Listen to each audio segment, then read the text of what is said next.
Good morning, everybody, and welcome to Penn Vicarage on this Monday morning. Great to see you. Hope you had a lovely weekend. We had another good weekend in church. Had some good congregations, and God was with us very closely, and it was a good weekend. So, whatever you were doing, hope it was good for you, and so glad you could join us for the Bible talk today. As you know, we are working our way through the Gospel of Mark, and to understand the whole structure of Mark's Gospel, you've got to remember that Mark's Gospel was basically it's 16 chapters, and it's very much what you might call a tale of two halves. There's chapters 1 to 8, and there's chapters 9 to 16. And this morning's reading, we have like the half time. You have the end of the first half, the beginning of the second half. It's very much, as I say, a tale of two halves. So, and you'll see both of them this morning. So without further ado, I shall get stuck into it. Mark's Gospel, chapter 8. I'm starting to read at verse 27. Jesus went on with his disciples to the villages of Caesarea Philippi. And on the way he asked his disciples, "Who do people say that I am?" And they answered him, "John the Baptist," and others, "Elijah," still others, "one of the prophets." He asked them, "But who do you say that I am?" Peter answered him, "You're the Messiah." And he sternly ordered them not to tell anyone about him.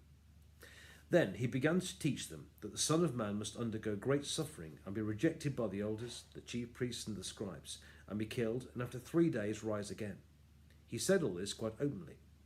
And Peter took him aside and began to rebuke him. But turning and looking at his disciples, he rebuked Peter and said, "Get behind me, Satan, for you are setting your mind on divine things. You are not setting your mind on divine things, but on human things." He called the crowd with his disciples and said to them, "If any want to become my followers, let them deny themselves, take up their cross, and follow me. For those who want to save their life will lose it, and those who lose their life for my sake, for the sake of the gospel, will save it. For what will it profit them to gain the whole world and forfeit their life? Indeed, what can they give in return for their life? Those who are ashamed of me and of my words in this adulterous and sinful generation, of them the Son of Man will also be ashamed when he comes in the glory of his Father and his holy angels." This is the word of the Lord. Thanks be to God. As I say, very much a tale of two halves. Let's do the first bit first. What's been happening in the last 8 chapters? Jesus has done some amazing things, as I say. He's proven who he is by his power over sin, his power over the weather, by feeding people in the desert, power over evil spirits. I could go on and on and on. Many, many examples of Jesus showing who he is. And as he goes along, some people clearly get the message and some people don't. And we've seen it back at the end of last week. So, for example, when Jesus had a thing with the Pharisees, despite all this, they still said, "Sure, it's a sign from heaven." They clearly hadn't got it. Going across the water with the disciples, and despite having fed 5,000 people and 4,000 people, they're still concerned because they haven't brought enough bread with them. They clearly haven't quite got the message yet. And then, of course, he heals this blind man in 2 halves to show the difference, as I say, between being able to see and being able to really see, to make the point. So anyway, some people have got it, some people haven't got it, and that's what's happened so far. So with it in mind, he kind of gets with his disciples and he has this ultimate seminar. He gets together with them and he asks them the question, "Who do people say that I am?" After all these things I've done, who do people say that I am? And some people, they come up with all sorts of things. Some people say Elijah, who it's predicted was going to return before the Messiah came. Some people say one of the prophets, or some various other suggestions are made. But then Jesus, I think, eyeballs them and asks them a $60 million question. "But you," he says, "who do you say that I am?" Peter, of course, bless him, jumps in with 2 feet, says, "You're the Messiah," and he gets it on this occasion, he gets it spectacularly right. But I think, in a sense, he's like I said, he asks them who people say he is, and they give various solutions. And then he eyeballs them and says, "But you," he says, "who do you say that I am?" And I think in lots of ways, the similar questions could be asked today. Because as there were various answers to the question, who is Jesus, in those days, there are lots of answers now. Many, many Channel 4 documentaries, much said on the internet, many, many suggestions, and today people have all sorts of opinions about who Jesus was. Is he just a good bloke? Is he a prophet? All sorts of opinions about who they say Jesus is. And in a sense, that's no different now to what it was then.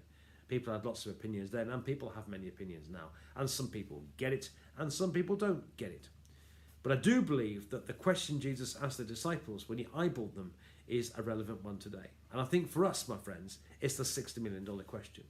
But you, he says, who do you say that I am? And I think that's a question that we all have to answer for ourselves. Who do we think Jesus is? Do we think Jesus is just a good bloke? Do we think Jesus is a prophet? Or do we think Jesus is more than that? And I think in a sense, like they had to, so similarly we have to decide for ourselves who we think Jesus is.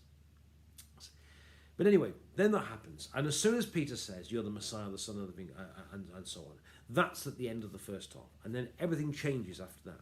It says Jesus started to tell them that he was going to suffer and to die. And this is kind of very important because I think there's a very different idea then coming in about who God's main event is going to be. Prior to this point, I think they assumed that the Messiah, when he came, was going to boot out the nasty Romans and make them all live happily ever after. I think the idea was that, he would be some sort of great military leader on a great big white charger of a white horse, was going to boot out all the enemies and make everything fine. But what's proving here is that the Messiah was going to be very different. That Jesus was actually going to die, and that he was going to save the world by dying for it. And of course they didn't understand that, and in a sense, to be fair to them, I don't think any of us would in the same situation. But notice here there's a big shift. He's established that he's the Messiah. He's established his lordship. Now he goes on to show what the true Messiah is. The true Messiah is somebody who's going to die and then rise again so that we can have life.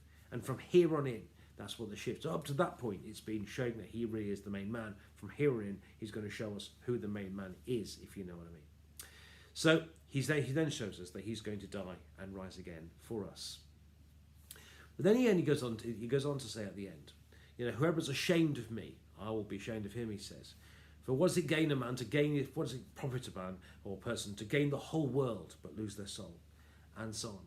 And what does this mean for us? Because actually there are people across the world for whom surrendering a life is something that they have to do for Jesus.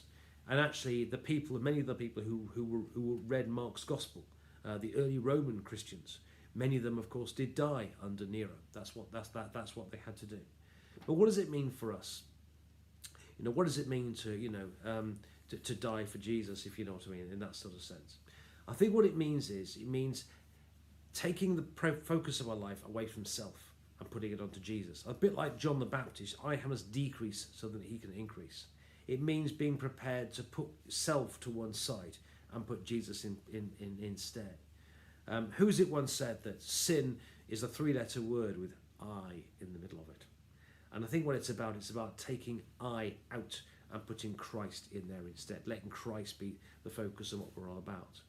That actually, as I say, it's about putting Jesus first and making seeking first his kingdom and putting Jesus first, letting him be the king of our lives. I think that's what it's about.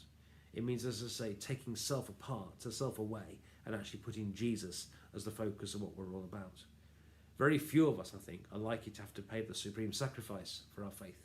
But we can live for Jesus.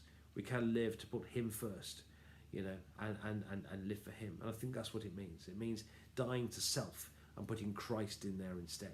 And that's what it means to do that. So, 3 things from this morning's reading. From the first half, Jesus asked the question, I think, who do people say that I am? And he asks us today, and we must answer for ourselves. He says, who do you say that I am? Secondly, he shows that the Messiah is not going to be some military leader who's going to boot out the enemy, but instead he's going to die and rise again. And that's what he said he was going to do, and of course that's what he went on and did. And thirdly, for us, we need to put self on the cross, if you like, and Jesus on the throne. And it means to put ego to one side and to live for him instead. Hope that makes sense. Challenging message this morning. God bless you, and